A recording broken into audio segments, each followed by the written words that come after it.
Hello, great minds. How have you been? Hope you have been doing fantastically well.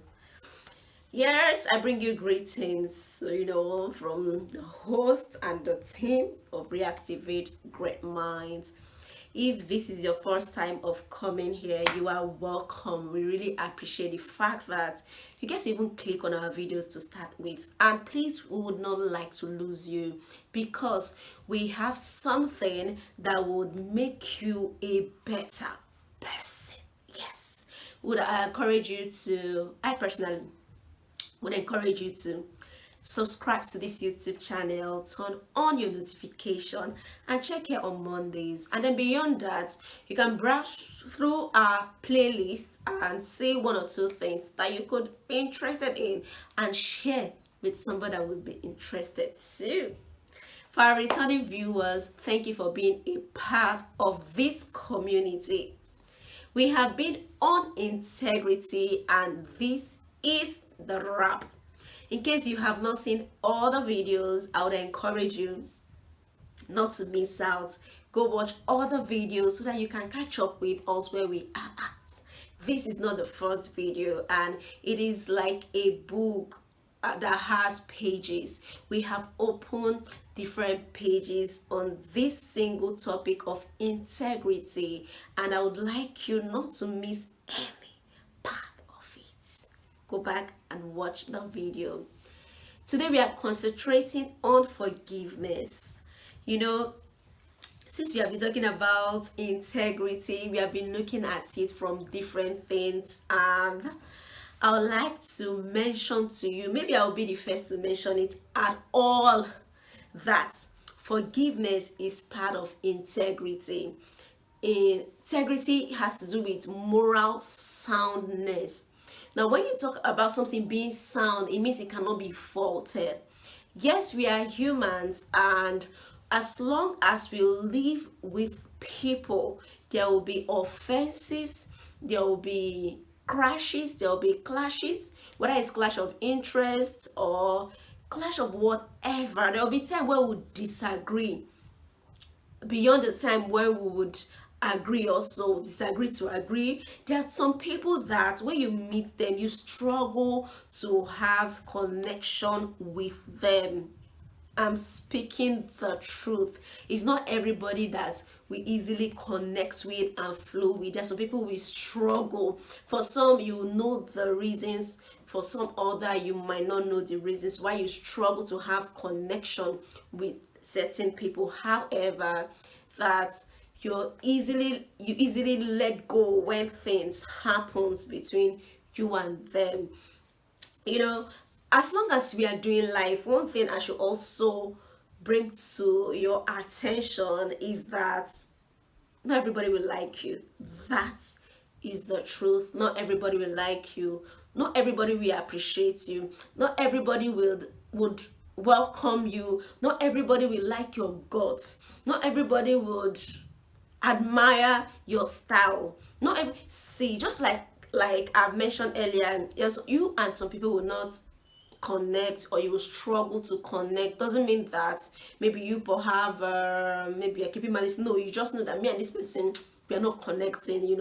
That is how it will be. Just like you're not connecting with some people will never connect with you. Some people will never ever see any reason why you are reasonably around them, or why you are reasonably involved in certain things, or why you are reasonable, why you should be there in the first place. So I want you to have that at the back of your mind as you go along in life. You would have noticed it takes from simple example. In among your friends, there are people you are more close to. There are those you share certain things with. Those are among people you have decided that these are my friends. That is how it is generally. I will have to learn to live peacefully with that. Live peacefully with that. And the reason I'm talking about this integrity and putting this video to a wrap for now, because we can always call up integrity and also add more to it, or look at it from other angle or perspective, or pick another person's story, because we have been talking about Joseph. Joseph is our point of reference. He has been our point of reference since the beginning of this series. So just like Joseph, we might have another person that wants to use as point of reference that will make us to call up integrity again. So for now, as we're bringing this particular one to a wrap, I would like to talk about forgiveness because it is important.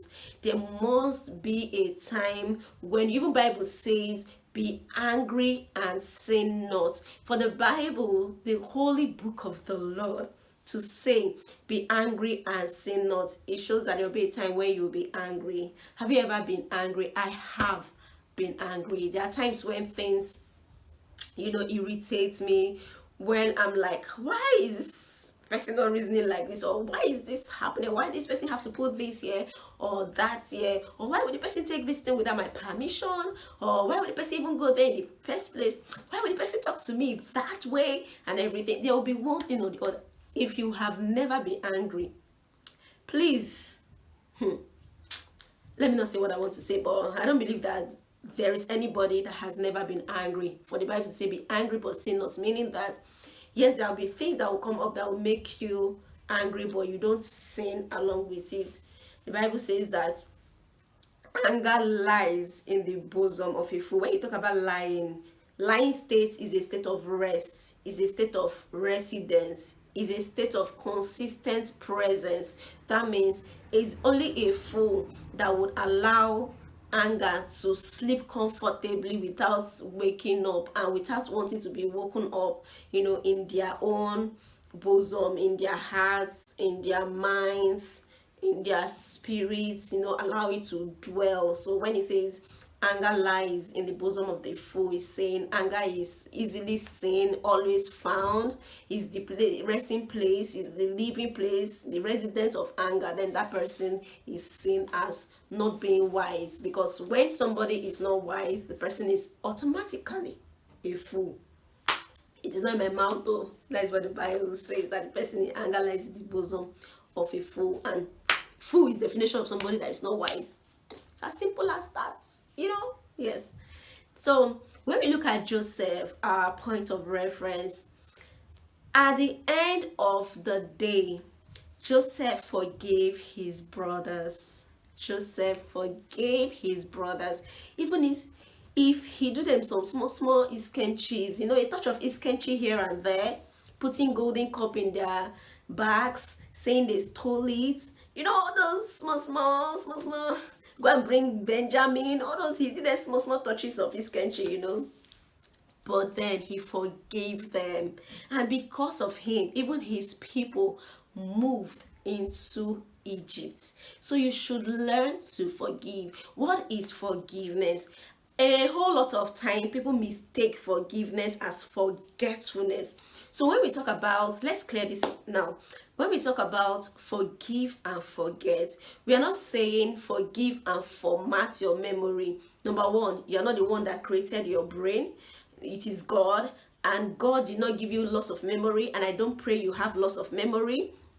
And you're not in the age where you begin to experience those, because some of those symptoms are symptoms of old age. So you're not in that age where you begin to have loss of memory. I don't pray you begin to have it, and it is God that has configured your brain. So there's no how you would like it to be formatted, like it to be off, like when we talk about forget, like disappear. No, when we talk about forgive and forget is this, that I no longer count it as offense to you or for you, or in my book of record of you. I no longer count such as offense, and I do not take action based on that thing which you did that offended its past tense, that offended me. So that is forgive and forget. Now you would remember, because I've mentioned earlier, God created you and he gave you good memory. But whenever you remember that, it is a point of you learning how to better treat or respond to the same situation or a different situation or anything related to that. So it will help you to be better. So when you remember, not as if you remember and you feel bad and you feel this hatred. If, for example, somebody does something to you, let's say somebody broke your cup or stole your bread, and you decided that, oh, this person, I'm angry with this person, can this person, and then the person comes to plead, and then you say, oh, I'm forgiving you. And let's say next time the person, or you have a conversation, or you are having a conversation with another person, and the person's talk comes up, you will not say, no, let's not give her that thing, or let's not do this, or let's not allow her, because that person has once offended you. Then you have not forgotten. When we say you have forgotten, it means that whatever the person is entitled to, you still give the person. Whatever thing you know the person is capable of doing, you still allow the person to be assigned to it. Whatever thing that is in your custody that the person is supposed to benefit from, that you don't withhold it from the person, that is forgetting. So you are forgetting the wrong, you're wiping it clean for the person, not as if you're losing the memory, no, but that you're not reacting in a negative way.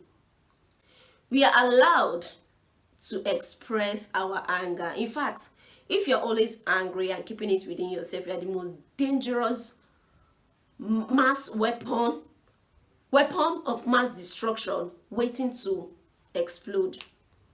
Let me say that again. If you're always getting offended and getting angry and keeping it to yourself every time, you never express it, you never have conversation with the people, you never say, oh, I don't like that, you never do any of such, you bottle it up, you are the most dangerous weapon of mass destruction waiting to explode. Because your mind is not built to hold such things. So if you force your mind to hold such things, that mind will not be focusing on producing good things. It will be focusing on producing instruments. It will be, our mind creates. It will start creating strategies on getting back and all those things, strategies on hurting people, strategies on, so your mind will start, working on the things you have caged inside of it. When the Bible says bringing into captivity every thought to the obedience of Christ, please don't hold captivity every anger to the obedience of retaliation. Let's be clear on that. Because I noticed that, especially people that say they are believers, they are quick to say, oh, I've forgiven you because I want to go to heaven. Oh, I've forgiven you because I'm a Christian. Oh, I love you. This is my nature. My nature is love. And so I love you regardless of what you have done. All those talk, garbage. By the time you see their action towards the person, in the person's absence and in the person's presence, by the time you see they are giving, how will I put it? They are giving an opportunity to do something about that person. Their action will show you that nature is my love is a lie. Love is my nature is a lie. Learn to have good and healthy communication with people, conversations. I am one person that like conversations. I converse with people a lot. I like to ask questions. I like to clarify things. I like to observe. Yes, I'm more of an observer, actually. I will observe to know, oh, let me study this person and know how they respond to things, and know why they do what they do, and know what is influencing their action, and know, when you understand a lot of things, you tend to understand people. And that is why most times when I'm not so close to somebody, when I'm with them, I listen more. So I listen more and I will smile more. I want them to, have conversation. Why? Because I'm trying to see where they think from, how they reason.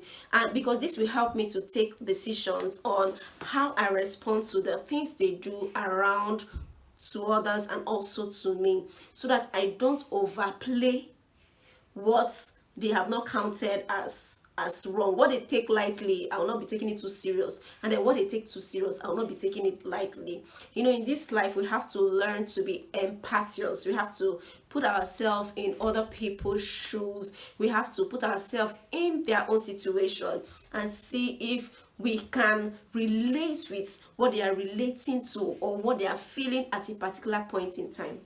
We can't feel exactly how they are feeling, but we can relate to a very high degree how they are feeling at a point in time, so that we don't hurt them further. Because you've heard this popular talk, broken people break other people.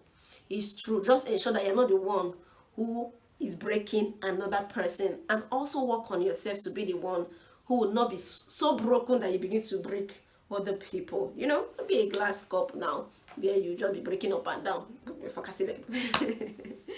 Yeah, be breaking up and down. So it is important. Now, when you have empathy, it's part of integrity. When you have empathy, you easily forgive, you easily overlook, you communicate in ways people understand. We have a whole lot of people working with bitterness of heart. Bitterness of heart is not something that is seen in the face. Sometimes it is not seen. Sometimes it is seen in the choices you make as regarding that particular person. I want you to pay attention to what I'm saying. Sometimes bitterness of heart is seen in the choices you make regarding that particular person that you are bitter about. The Bible talks about secret sin of the heart. Secret sin of the heart can be bitterness. It can also be envy. So sometimes you hold something against somebody, the person doesn't even know that you hold something against them. The person have no idea. And some we know that, I know this person doesn't like me, or I know the person doesn't really like what I'm doing or what I do, but I don't understand why. And sometimes we'll act as if things are okay. We'll smile when we see them, we'll hug them and everything, but they can feel it. They are not, how I put it, they are not, we are spirit being, do you understand? So they are not oblivious to the fact that there's a vibe you are emanating around them, and so they withhold from you. They're like, let me hold a bit. I don't know where I'll step on, or I don't know what I'm doing that is bringing this kind of vibe from this person. So you should learn to address things from your mind to ensure that it is clean, that your heart is clean and clear, pure, to know, oh, why am I feeling this way towards this particular person? Why is it that when I have the opportunity to take decision that this person is involved in, why would I go for the worst? Why would I choose the worst? Why would I? When you address, nobody's saying don't hold that conversation with external people. You get, anybody can use it against you, except you trust a friend. You have a trusted friend that you can really talk to, and so if you know that it will end in that close place. The person will not use it later against you. Except that, if not, talk to yourself, have a conversation with yourself, and ask yourself, why do I take this kind of decision when this person is involved? Why would I feel this way if this person is doing this? Why is that I don't really vibe with this person? Because at times that thing can just be real. Like, you cannot actually, in the reality, you have tried to check and check and check, and you cannot tell why. For real, you have not been able to tell why. So you just ensure that you people are living at peace, but in a situation where you can pinpoint why exactly you have that disconnect from that person, ensure that that thing doesn't affect how you eventually treat them. It doesn't affect how you eventually conclude about them, how you eventually make them not to have access to the things that are supposed to benefit from you as human, as a person, as a friend, as somebody that loves God and loves humanity, as somebody that have a lot to give to the world. So to ensure that you don't hold it back from them specifically. For Joseph to bring the brothers, to bring his 11 tenable excuses for him to bring his brothers and his entire family into Egypt, he forgave, he let go, he has achieved, like, he's there now. All those things they did not work. So why? For some people, a lot of people, at times you wonder, why is this person going against me? Why is this person speaking against me? Why is this person demarketing me? Why is this person trying to devalue me? Why is this person trying to point out to another person that I'm a bad person? Why is this person always seeing my weaknesses? You want to always ask. Regardless of that, ensure that on your own part, that you're holding nothing against the person. It is okay to be careful. I am a careful person. I can be very careful. And the Bible says, as much as it lies on you, be at peace with all men. Sometimes being at peace is actually giving a gap, a healthy gap. Not holding grudge against somebody and say we are not talking, and then you say you're trying to be at peace. No. At times you know that your presence offends someone, just your presence. You don't know why. Just know that if I'm too available, this person gets offended. So I move out a bit and create a gap a bit. I know that that gap balances things. It makes the person happy. It makes them free. It makes them relate with me better. Then I will create that gap. Yes. So as much as it lies on you, be at peace with all men. And sometimes peace is putting that gap. It is true. It is true. You can't keep going somewhere. See, at the end of the day, when you keep pushing yourself into a place that you're not welcomed, into a space that is not there in somebody's heart, they might do something that you will not pick offense and then hold it, and God will not hold it against you. So please, even if there has to be a gap, but ensure that you're not taking decision that is affecting the person negatively. Ensure you're not taking decisions that degrade the person. Ensure you're not saying, oh, this person doesn't have as much value as we think he has. You're demarket. Ensure you're not demarketing the person.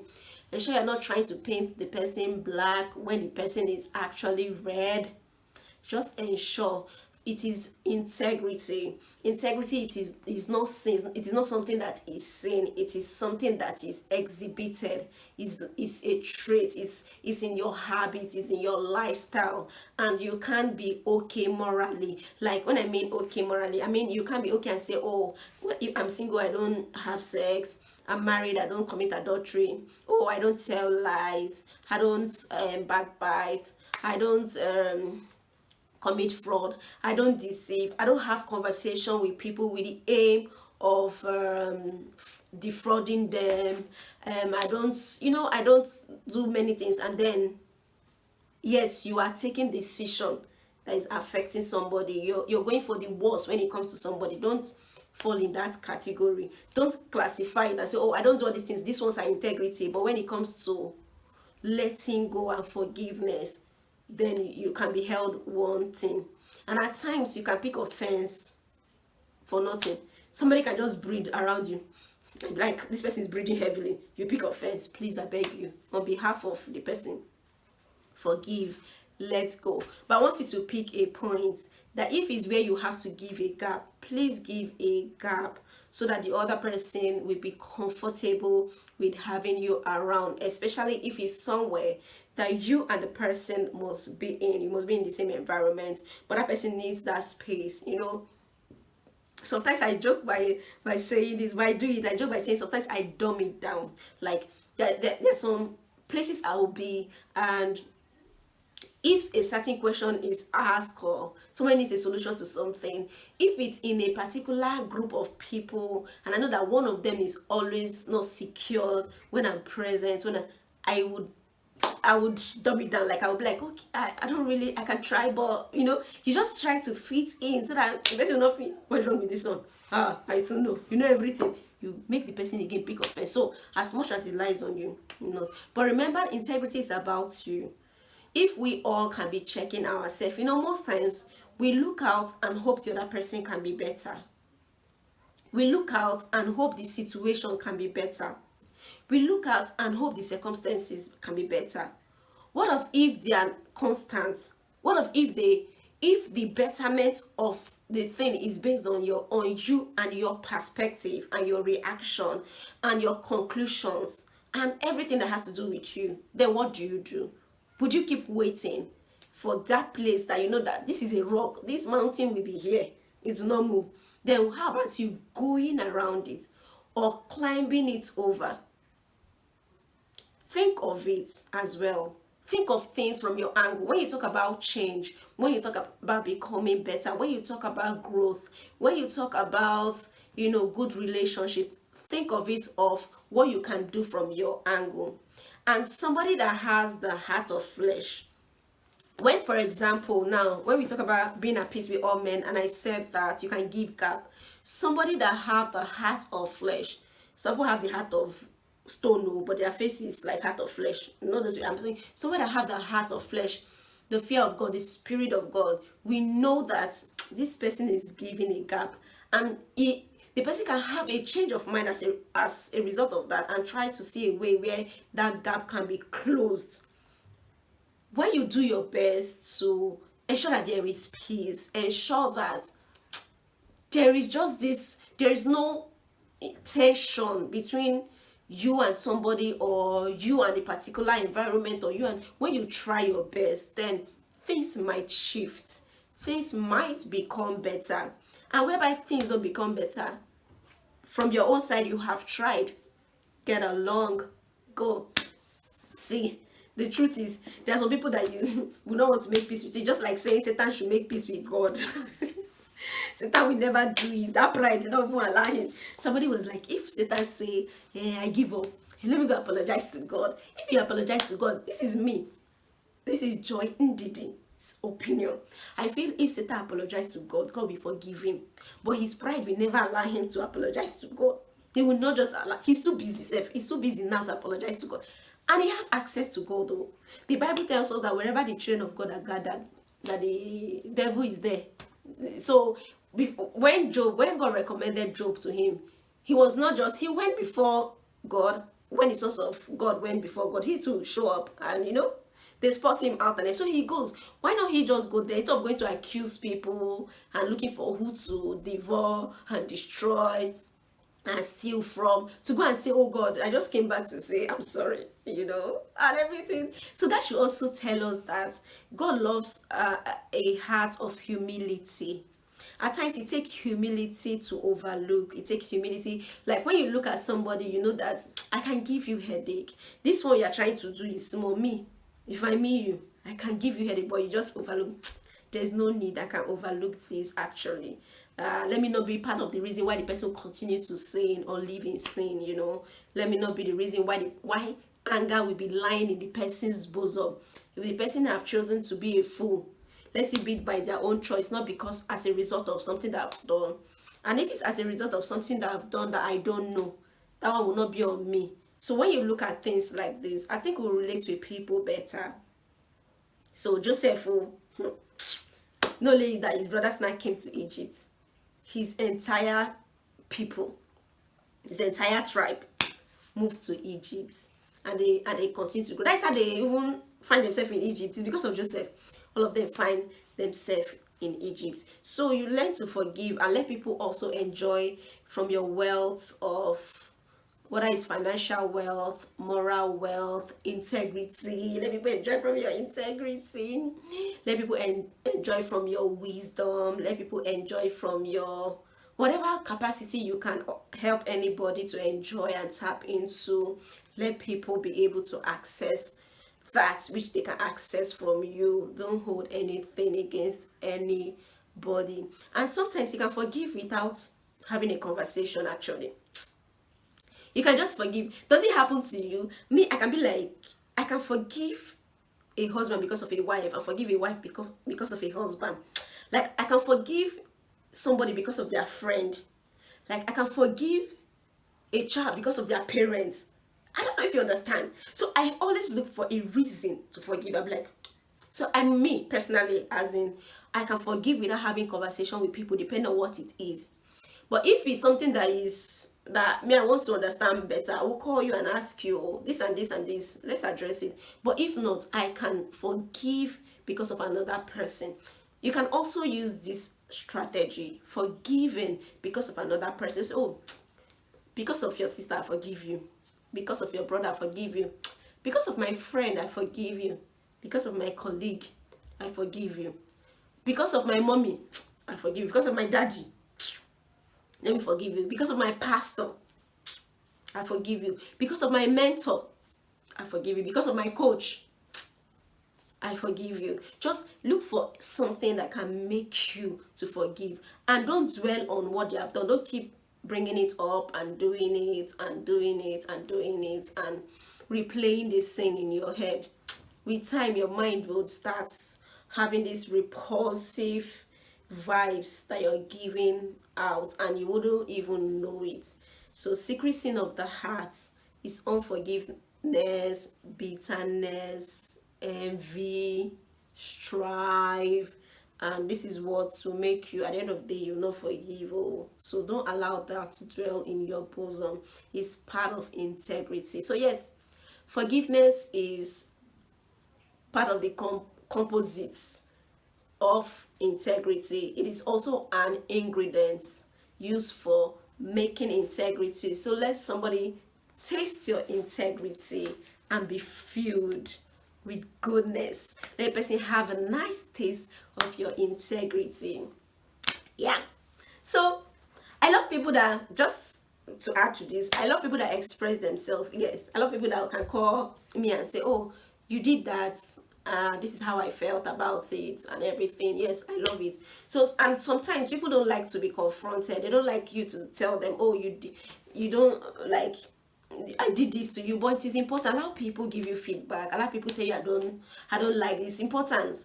Don't, and when people are expressing themselves, don't shut them up. Don't say, oh, don't say that. No. Sometimes you allow them to say, let them express themselves. And so that the other person, I'm talking now in case you have to settle an issue, in case you find yourself as a middleman, allow them express themselves. Number one, you get to understand the case better. And sometimes you'll find out that you're not the one that will even resolve that issue. They will end up resolving it by themselves. Because as they talk to them, like, no, that's not what I meant. They'll be like, oh, no, that's what I meant. That is not what I meant. That way, so I like communication. I like, let people have a conversation around what it is they're bothered about, what it is they're picking up on. It helps a lot. It does help a lot. So, yes, we wrap up integrity. Feel free to add whatever you want to add to this. Feel free to put your comments. Feel free to share your experience. What would somebody do to you that would make you say, I will never forgive? Tell me, what would somebody do to you? Me, I forgive, oh, but I can take off. I can run. When I see people, I can dodge, I can be running, I can run. Avoid. Prevention is better than cure. So tell me, let me know in the comments section. What has somebody done to you that is so bad, but that you are forgiving the person about? Let me know in the comment section. Until we meet. Hope you enjoyed this series, Integrity. Go back and rewatch, watch and rewatch, watch and rewatch, and watch again. Do have a great and a fantastic life ahead of you. Bye.